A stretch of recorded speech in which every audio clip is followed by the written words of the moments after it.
moving right along. Dealing with DRE officers. I talked to Jay. I don't think that there's a lot of DRE officers, but I'm certain it's going to be the wave of the future. They're starting to do a lot more rolling out with that in the state. How do you deal with the alphabet soup and turn it from that into this? Success.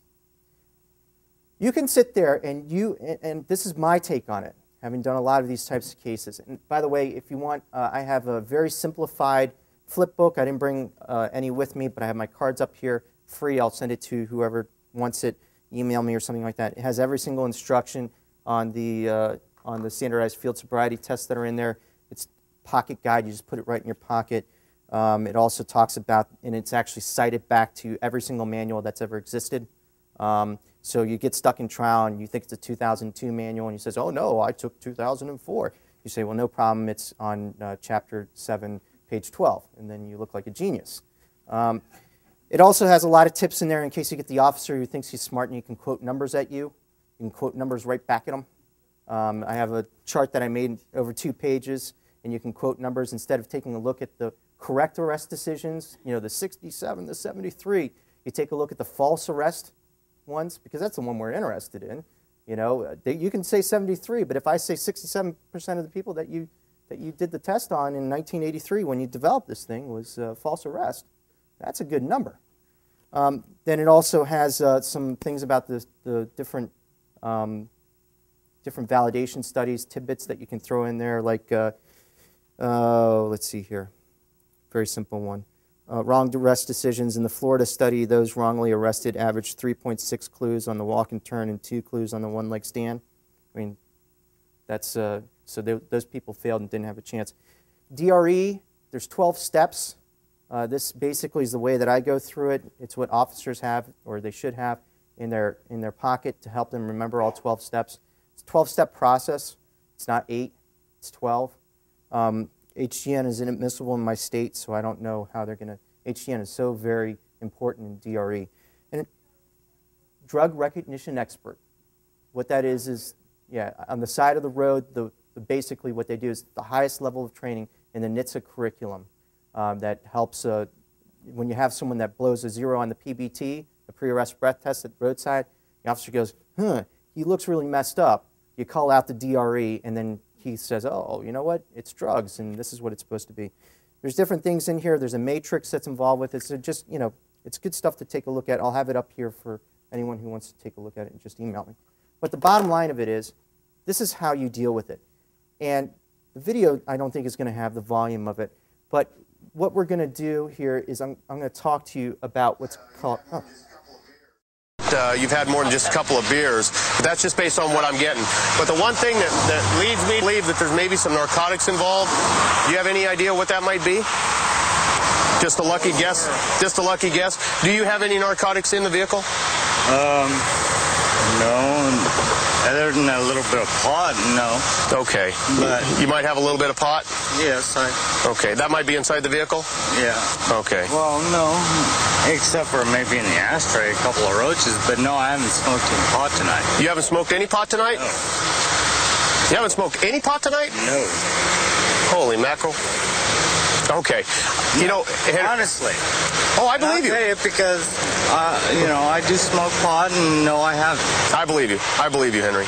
I'll tell you what, why don't you go ahead and do me a favor. What you need to do is you need to turn around right now. You need to put your hands behind your back. You need to do that for me right now, okay?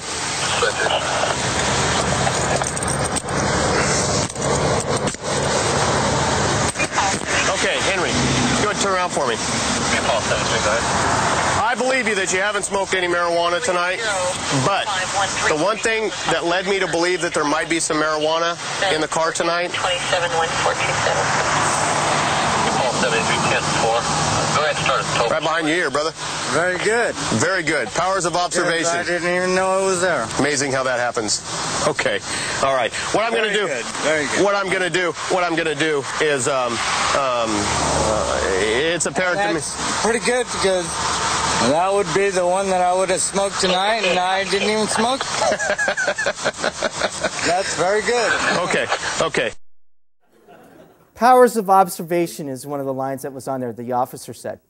It is absolutely amazing to me how many times just by pure coincidence that the roadside conclusion that the officer made happens to correspond with the drugs that were inside the vehicle.